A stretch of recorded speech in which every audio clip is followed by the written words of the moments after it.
all kinds of sentiments and emotions and rationales there. What kind of keywords come to mind? And I'll just let you have that conversation, whoever wants to kick it off. Well, for me, it's sort of the overarching element of it for me is an ethic of love. I think we talk about an ethic of care an awful lot in education. I think because I teach pedagogy, I don't want the students to just care for the children that they teach, because that seems very clinical to me. I want an ethic of love where love encompasses all of those other emotions that don't come into the professional care. We get frustrated with our students. We have moments of hating them. And I think we often don't acknowledge that enough. You know, I did this last week, do you not know it? And I feel frustrated. But the type of love, C.S. Lewis talks about the four loves. So this is to do with storage, or if you like, the familial emotive love. So that idea that we want what's best for them. It's that idea of nurturing them, looking after their well-being as well as their learning. And that underpins, and I suppose is the overarching part of, I suppose, of my philosophy of teaching and learning. Great, Fionnuala. Yeah, thanks. Just two things, I suppose, in my philosophy that I'd try, and it's a hard thing to encapsulate, but like I always think, as well as developing, and Roisin talked about there, in the excellence piece, will be developing the problem solving and like developing skills. And Helen even talked about that. Like the more you do the presentation, the better you get. So sometimes, as we mentioned there, as Roisin mentioned as well, where it's not about even teaching them all the things, because best practice always changes. Sometimes I find like making sure, giving them best ways to like learn how to present in first year, even if the presentation goes on 1.5 minutes and it was meant to be 7 minutes, but if they get used to like not having notes and learning the skills, they can get more out of being better presenters in a few years' time. Like when I see the second, third or fourth years, then the actual content that they were even covering in that first year. And then secondly is that kind of student collaboration approach is massive in my philosophy. That would have changed after first year. I think seeing the assessments and seeing what really needs to be covered, rather than being very content focused, it's like much more, and it's brought up by the two other people on this panel, like it's more about what the students are getting and learning, as opposed to you knowing what you demonstrating that you know the content and you've covered it all. It's that kind of that line of I didn't say you learned it, I said I taught you, you know, that thing. So I think it's just really important to be constantly checking in with the students and having that kind of collaborative approach to it. And I try to do that through like my assessment style, the class strategies, and then kind of some online forums as well. I think for me, I pick up on something that Fionnuala spoke about, which is about the journey. So you're only a small part of what these students will do on their journey. And you have a responsibility to give them as much as you can that will help them make that journey successful. So that would be one of the things for me. The other thing is about setting expectations and understanding what I expect and what they will be required to give. So my students usually come from first year, the undergrads, and they're, you know, it's been very didactic, and I will push them outside their comfort zone really, really quickly. But I'll do it in a way that makes them feel like safe. It's fun. Like we've been known to do the Macarena, chicken dance, rubbish like this. You know, we'll do all sorts of things. We'll do quizzes, but it's about saying, look, it's okay to, you know, to get things wrong or to make it easier to yourself, but you have to engage, you know, because one of the big things that I have to teach them is they have to be brilliant teachers. So they're going to be physios, and explaining things correctly and communicating is really important for that. So a lot of it is, you know, setting these expectations early on. Like I'm really relaxed in the classroom. I'm very much, as someone said, my authentic self. But I'll be strict around things like punctuality, because it's a professional requirement, and turning up. But I want people to engage. And I think once people know that that's the way we do it, and that it's fun and it's judgment free, that then it becomes okay and it becomes the norm, and they grow a little bit from that. And the difference from the start to the end of the year, because I'd have them across the whole year, across the number of modules, is really encouraging. So those would be some of the things that I suppose that I would employ. Yeah, because can I just say on that, that's exactly it. Like we only have them for 48 contact hours in a semester, and hopefully they're going to have a career, say in physio or whatever they're doing, for many, many years. So your best practice is going to change, but it's important that developing skills, the attitudes to grow their understanding. And as you said, a lot of times they won't like it at the start because they'll just want the information to get through. But if you can teach them, as Roisin says, like at the end, they're much more appreciative of it. Like, you know, where if I have my students and I don't let them have notes in their hands because I'm in a similar profession to Roisin, it's like, well, you'll have to be giving talks to people in general. They might fall down on those first ones and they'll be like, you know what, if I had notes, it would have been a lot easier. But I see them in second, third, fourth year or masters, and they're so comfortable now. They're asking me for my laser pointer, and they're clicking on, and the timings are perfect. And they only get that by, as you said, Roisin, I really like that, pushing them out of their comfort zone. And I think from what all of you are saying there is pushing out of the comfort zone and giving the students the ownership there around making mistakes in the safe environment that you're providing, and a lot around modelling practice. All of you are modelling how you want the students to practice in their own, whether it's their placement, their teaching placement, or their clinical placement, or indeed when they graduate. Yeah, and I think it's about finding their own voice as well, though, within that. And I think you can facilitate that with your assessment, but you know, also tasks that you do throughout the year, because we all have strengths and we all have weaknesses, and it's giving legitimacy to all of those areas. So showing that, you know, or allowing people to attain their learning outcomes, or, you know, I'm kind of uncomfortable with that construct. It's attaining their way that they learn and how they love to learn and how they're going to maintain their learning in a way that works best for them, and allowing or kind of like fighting that rigidity that's sometimes there. That would be important for me. And I would vary, and we would do it across the whole school, vary assessment just to allow people to have novel ways to get there, you know, and to involve the students in being co-creators in that, and, you know, in designing rubrics, like at a very high level, but just to give them insight as well into what do you need to achieve, what are all the different facets that make you a good student, a good practitioner, whatever it might be.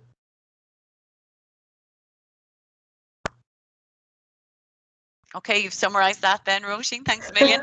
So can I ask each of you, because this is something that I think Helen mentioned as well in her talk, you know, was there a particular critical moment in your own teaching that dramatically transformed your view of your role as a teacher?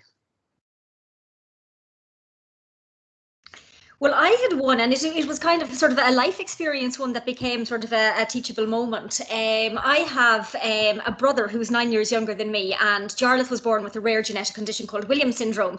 So he has a resultant intellectual disability with that, a mild intellectual disability. And I suppose it's the reason I became a primary school teacher initially, you know, that idea of, you know, being the older sibling and, you know, working to support and help him learn and so on. But a number of years ago, he developed a fear of flying. He developed just an anxiety around it, and anxiety will be very much a feature of Williams syndrome. So, of course, Fionnuala jumps in and, you know, we'll have an intervention. And my mother kind of raised her eyes up to heaven again, sort of, here she goes. So we had got to Dublin Airport at one stage, you know, taking a flight, and he literally just balked. So I just thought, okay, we need to deal with this now, even though he had been telling me beforehand, I'm afraid of flying. And I've said, like, no, you're not, you've flown before, you're fine.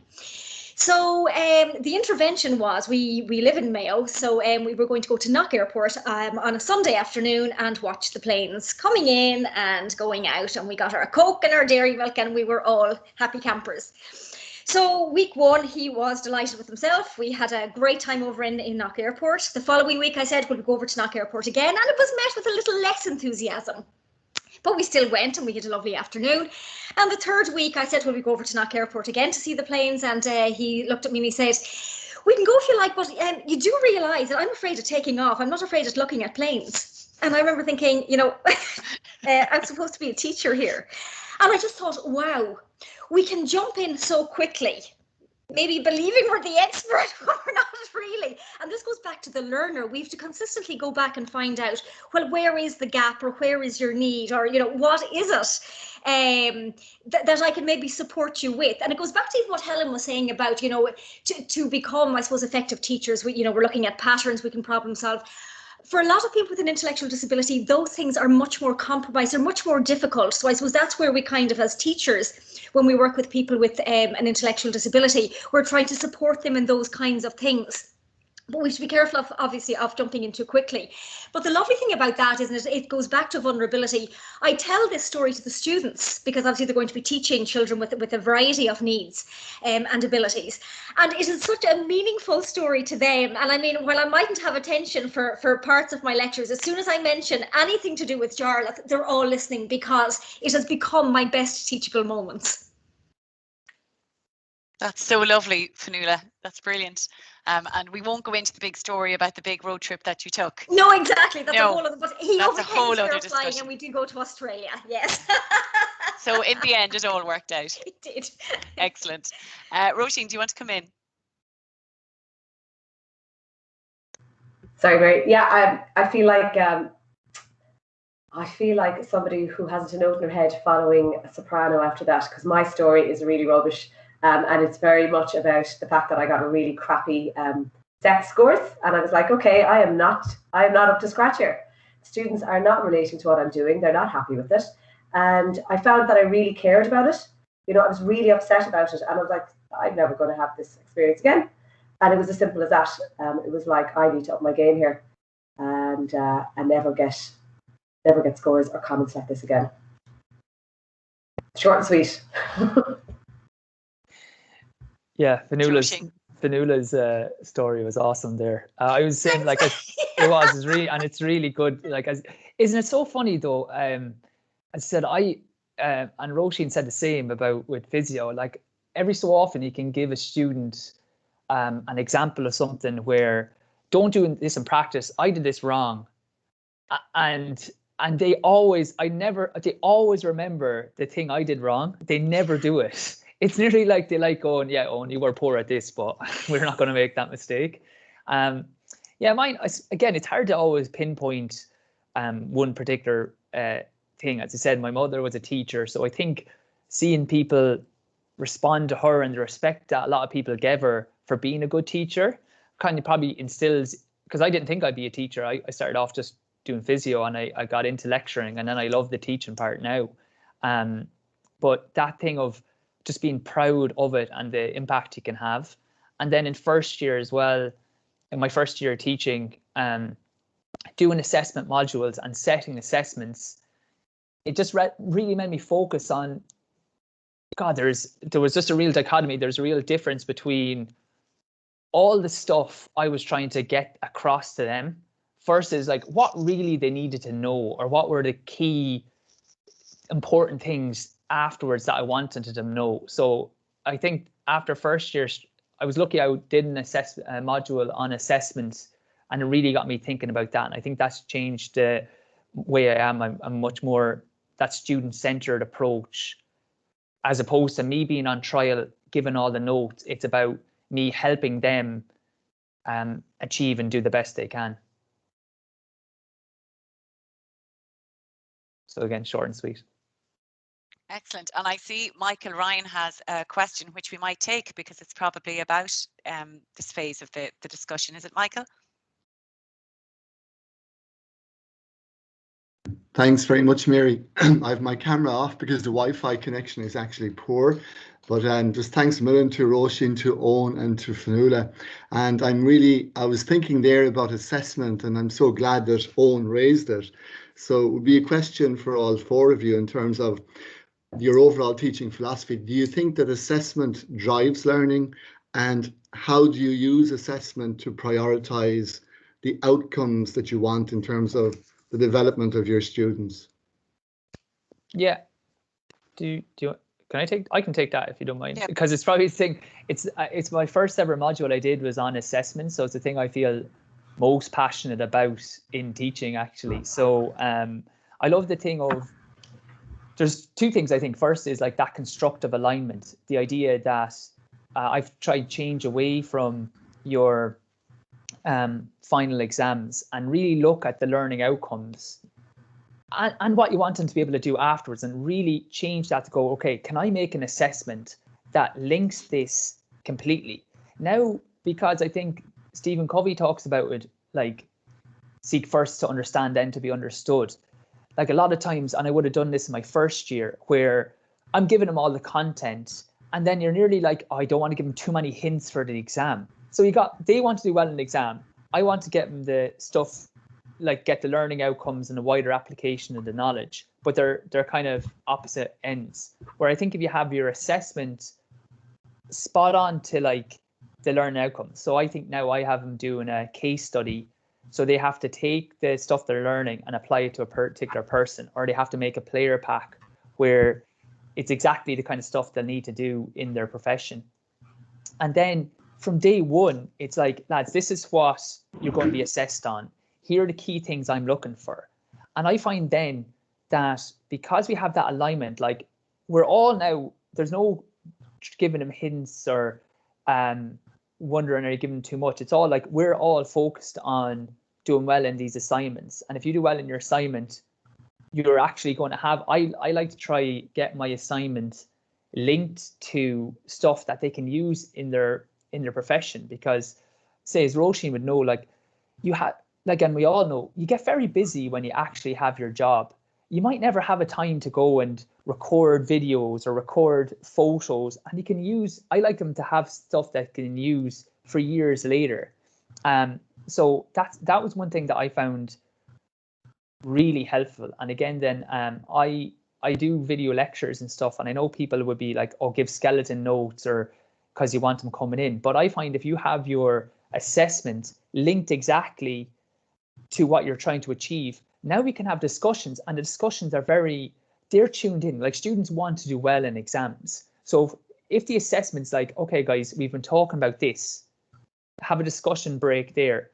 What else do you need to know to do well in this part of the assignment? And what else can we discuss to make sure that this links to your case study or to your assignment? I think it gets them really engaged in it, and they can come back to you in the class. It's like, hi, Owen, you're saying like, how many references do you need, or what way would you put these in?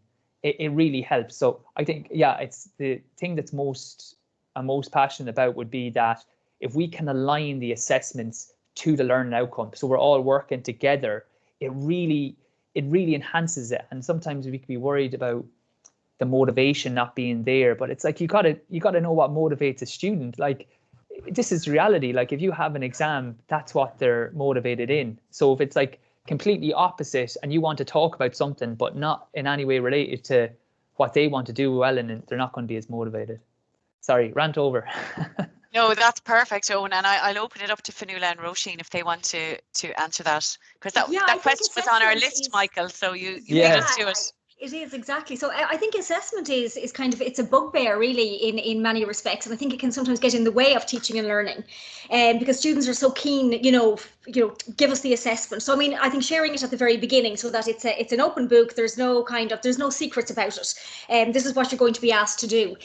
I suppose we're all very aware of the assessment of learning, assessment for learning, but I'm moving very much now to the assessment as learning, so that I'm trying to build in a lot of assessment in what I do, week on week, so that, as we have the discussions, as I observe them doing different tasks, I can actually, straight away deal with some of the errors or the misunderstandings, so that they are learning continuously, and it's not waiting to get to a summative assessment and find that they have, big gaps in their understanding.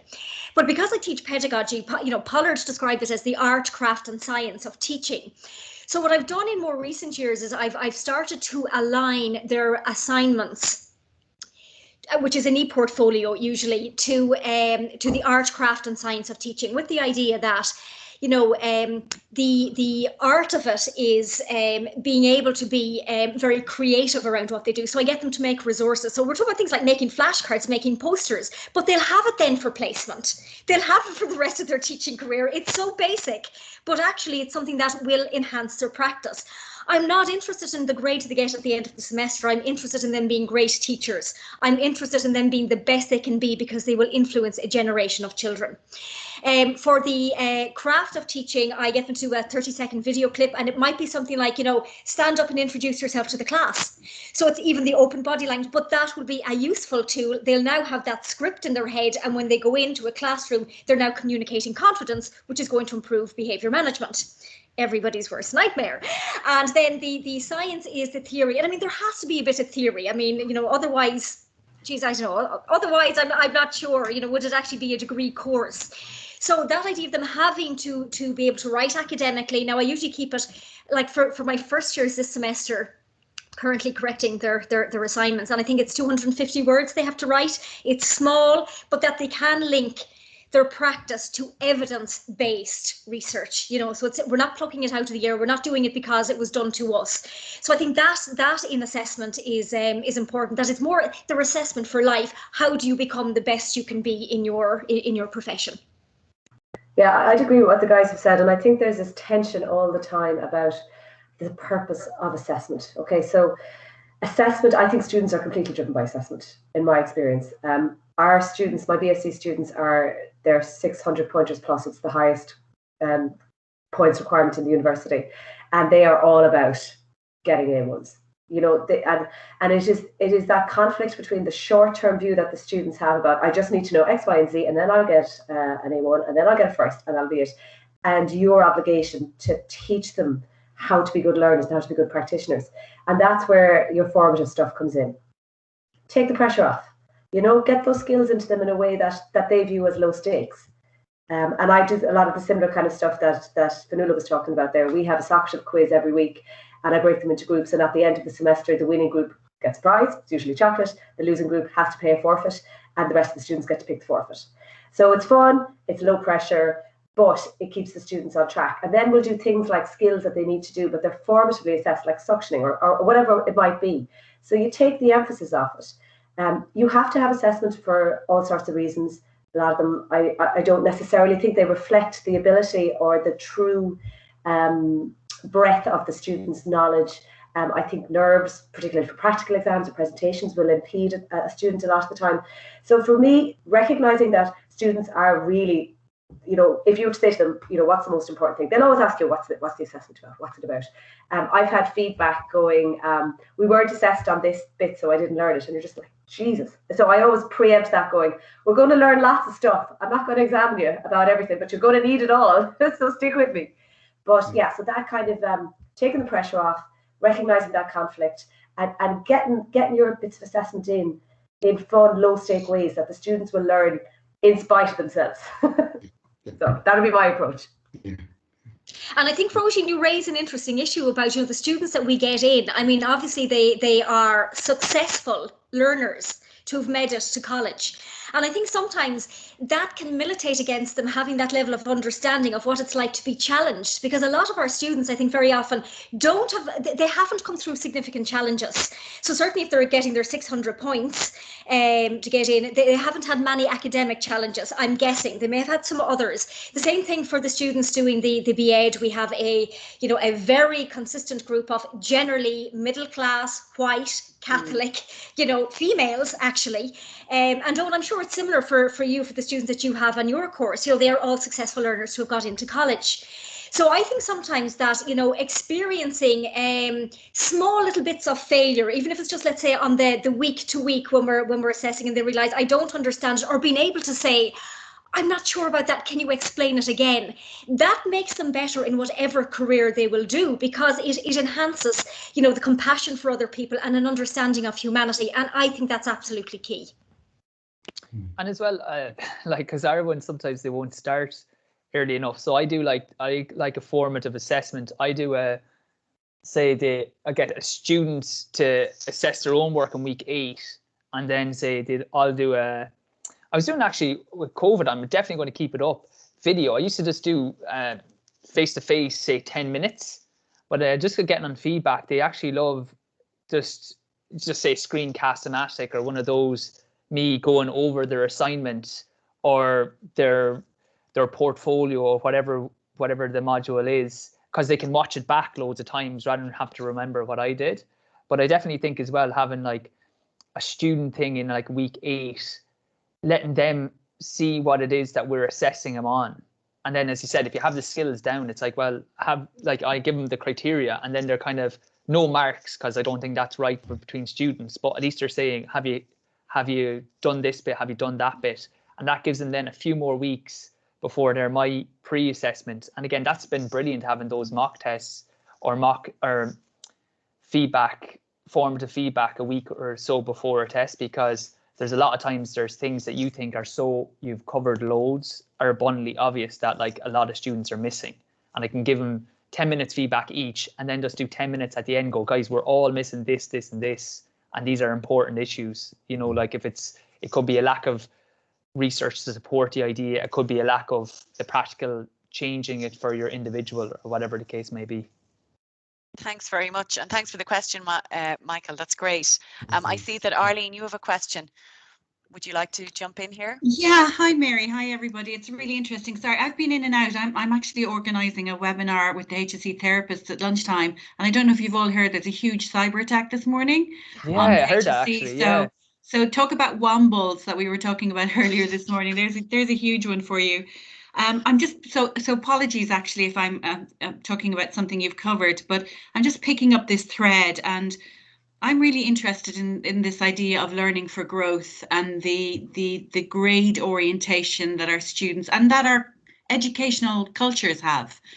And I'm just wondering what you think about this idea that we might be over-assessing at the detriment of developing an ethos which is more about kind of this learning for growth, especially, you know, you were talking about kind of these professional learners who go on to do, you know, they will need lifelong learning in order to work well in their environments.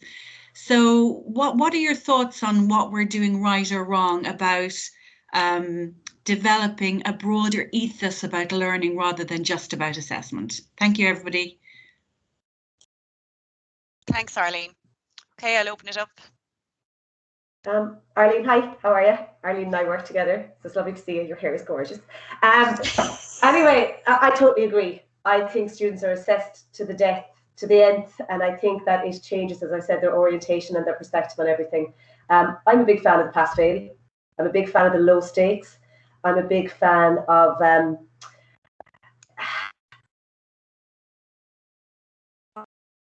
opportunity. Am I breaking up there, Mary?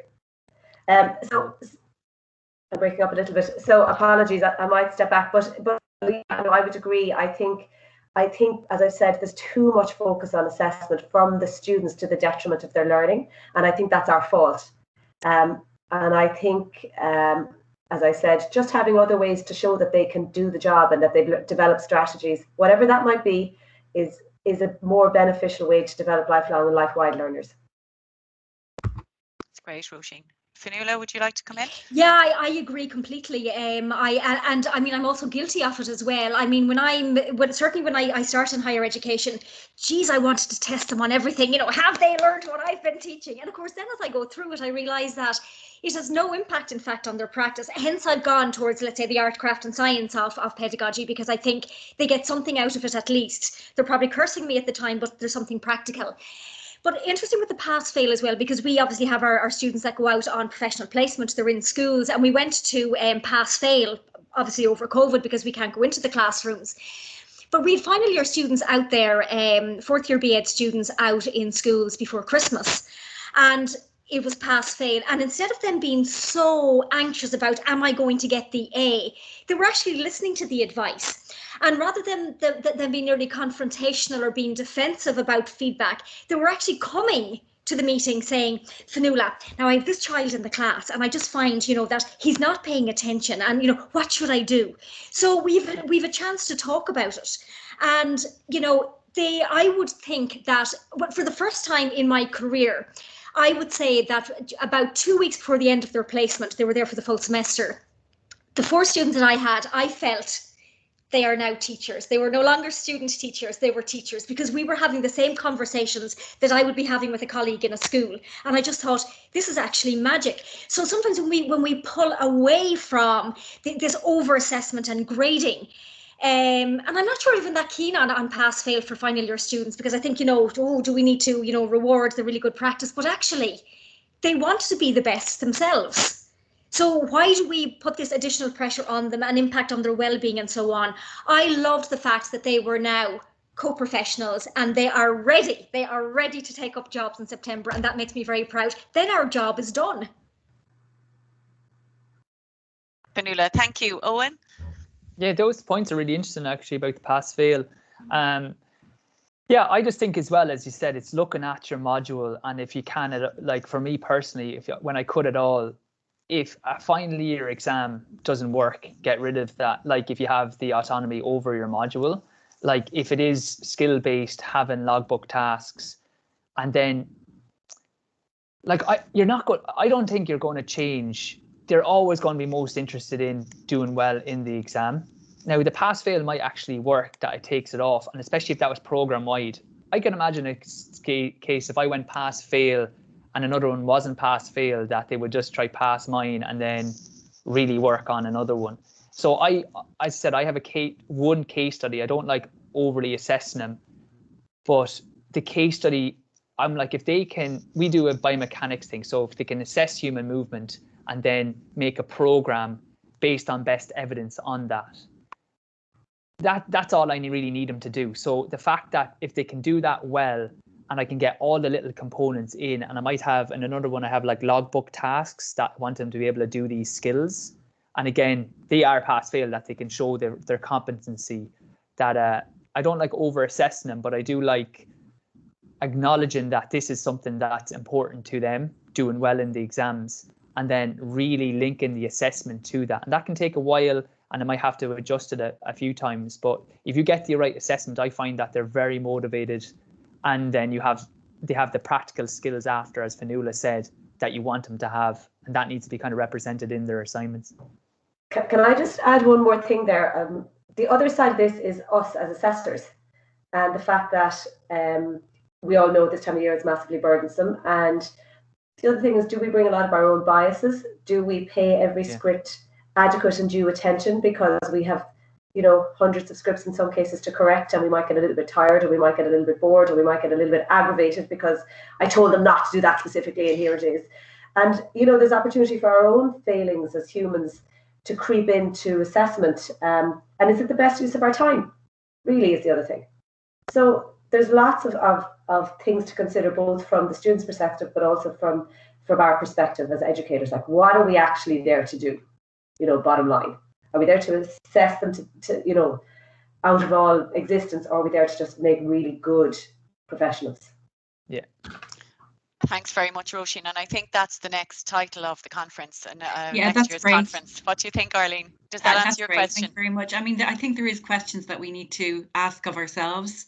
I'm not sure what the answers are, but I think we need to do more asking rather than just doing. Thanks very much, Mary. And just another point as well. I think, that because we have summative assessments like that, there needs to be feedback. So at least, the students know where they go wrong. But then the time that it takes, like I correct just over 500 scripts, and I'm trying to give them detailed feedback on sort of, where you've gone wrong, how you could do better, what you did well, so that can be transferred to other assignments as well. And it's very burdensome. And then, you have the evenings where you're getting tired, or, the afternoon slump. And yes, that whole risk of bias, I think it needs to be looked at a much bigger, at a macro level. I think, many individuals will have their opinions, but at the moment, higher education is driven by this sort of mode of assessment. And is it good for the well-being of our students and our teachers? I'm not sure we get enough out of it for the investment that we put into it. Great. Thank you. Thanks very much. Thank you, Arlene, for the question. Michael, we literally have 2 minutes left if you want to put your question. Yeah. No, it's not a question, Mary. It's just following on. I think that's been a fabulous discussion, and I agree so much with so many of the sentiments. I think probably we are over-assessing. I think Owen put his finger right on it when he said, if we find the right assessment, they really get hooked in. So I think our time would be really well spent finding one really good assessment as opposed to several.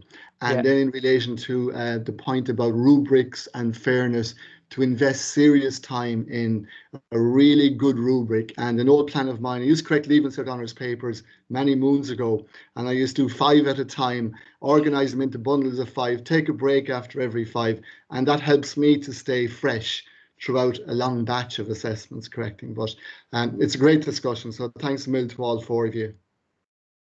Thanks very much, Michael. And in the last 60 seconds, would it be very unfair to ask each of our panel to give me, in one sentence, if you had to give advice to somebody new starting in higher education, what would it be? It's that very tough gig to ask you. I think it's easy. Go watch really good teachers. Yeah. You know, everything that I do that works, I've learned and I've robbed from somebody else. Great, Roisin, thank you. You're nodding, Fionnuala. Yeah, I think, be yourself and be open to what you can learn from the people around you, be part of communities of practice.